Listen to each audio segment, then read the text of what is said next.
ऋषि बोले, हे महाभाग सूत जी, आपको नमस्कार है, जो आपने कृपा कर हमारे लिए इस अद्भुत चरित्र का वर्णन किया है। हे तात, यह सब आप हमसे कहिए। सूत जी बोले, जब नारद जी चले गए तो भगवान ने अपनी माया को प्रेरित कर नारद जी के जाने वाले मार्ग में 100 योजन विस्तार वाले एक सुंदर नगर की रचना कर दी, जो विष्णु लोक से भी सुंदर था और जिसमें ऐश्वर्य संपन्न शील निधि नाम का राजा अपनी पुत्री का स्वयंवर कर रहा था और जिसमें चारों ओर के राजा आए हुए थे। ऐसे नगर को देखकर नारद जी मुग्ध हो गए।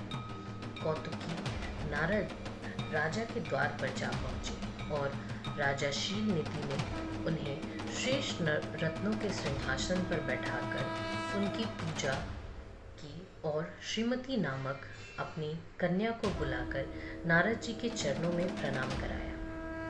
तब उस कन्या को देखते ही नारद जी राजा से बोले, हे राजन, तुम्हारी यह कन्या सब लक्षणों से युक्त है, बड़ी भाग्यशालिनी और धन्य है। इसमें लक्ष्मी के से सभी गुण विद्यमान हैं और देवताओं में श्रेष्ठ, सबका ईश्वर, जो किसी से जीता ना जा सके, शिव जी के समान विभु, और जो काम को जीतने वाला होगा, निश्चय ही वही इसका पति होगा। ऐसा कहकर नारद जी राजा को आज्ञा देकर शिव माया से मोहित स्वेच्छा पूर्वक वहां से चल दिए और मन में विचारने लगे कि इसको स्वयंवर में किस प्रकार प्राप्त करूं तथा यह सब राजाओं को छोड़कर अकेले मेरा ही वरण कैसे करेगी। स्त्रियों को प्रायः सुंदरता ही अत्यंत प्रिय होती है, जिसे देखकर स्त्रियां प्रसन्न हो निसंदेह उसके वश में आ जाती है। विष्णु जी बड़े सुंदर हैं। नारद जी उनका रूप मांगने के लिए विष्णु लोक चले गए। वहां विष्णु जी को नमस्कार कर काम विह्वल नारद जी ने शील निधि राजा की कन्या श्रीमती का परिचय देकर स्वयंवर में उसको वरण करने की इच्छा व्यक्त की और कहा कि यदि आप अपना रूप मुझको दे दें तो अवश्य ही वो मुझको प्राप्त हो सकती है।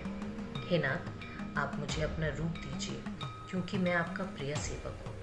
सूत जी कहते हैं कि मुनि के इस वचन सुनकर भगवान हंसे और शिव जी की प्रभुता को जानकर दया से यह वचन बोले, हे मुने, जैसे वैद्य रोगी का हित करता है, वैसे ही मैं आपका प्रिय कार्य करूँगा, क्योंकि आप मेरे प्रिय हो।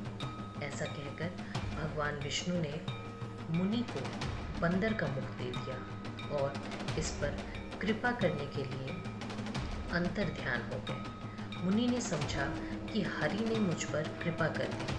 फिर मुनि श्रेष्ठ नारद जी शीघ्र ही वहां से चले गए, जहां राजपुत्रों से घिरा हुआ स्वयंवर हो रहा था। राजपुत्रों से व्याप्त वह स्वयंवर सभा, जो उस समय इंद्र की सभा के समान शोभायमान हो रही थी, उसमें जाकर नारद जी बैठ गए और विचारने लगे कि अब तो विष्णु रूपधारी मुझको राजकन्या निश्चय ही वरण करेगी। उन्होंने अपने मुख को कुरूप नहीं जाना।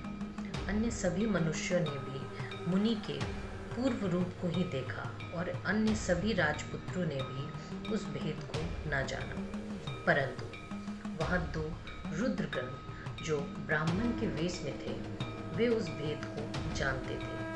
वे दोनों मुनि के पास गए और परस्पर बातें करते हुए नारद जी की हंसी करने लगे। छल युक्त उन्होंने नारद जी का परिहास किया।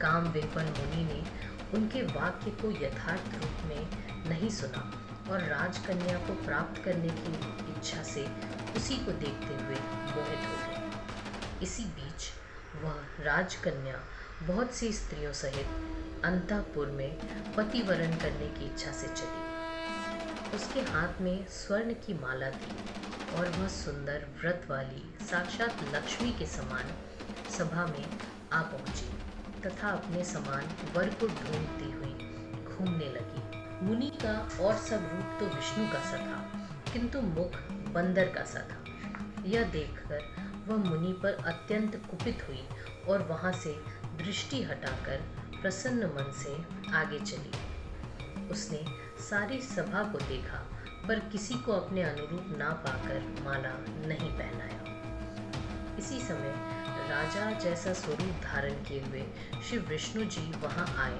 जिन्हें राजकन्या के सिवा किसी ने नहीं देखा। भगवान को देखते ही कन्या का मुख कमल प्रसन्न हो उठा और वर चाहने वाली उसने भगवान के गले में माला पहना दी। राजा रूपधारी विष्णु उसको लेकर शीघ्र ही अंतर ध्यान हो अपने स्थान को चले गए।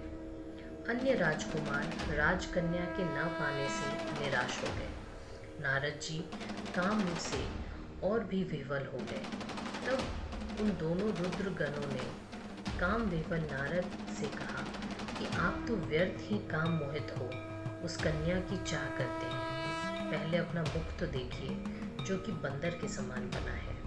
सूत जी कहते हैं कि उनके वाक्य सुनकर नारद जी ने आश्चर्य किया और शिव जी की माया से मोहित उन मुनि ने अपना मुख जल में जाकर देखा तो अत्यंत क्रुद्ध हो उन्होंने दोनों गणों को शाप दिया और कहा कि तुमने मुझ ब्राह्मण की हंसी की है, अतः राक्षस हो जाओ। शिव जी के गण इस शाप को सुनकर और मुनि को मोहित हुआ जानकर कुछ भी न बोले और शिव जी की स्तुति करते हुए अपने स्थान को चले गए।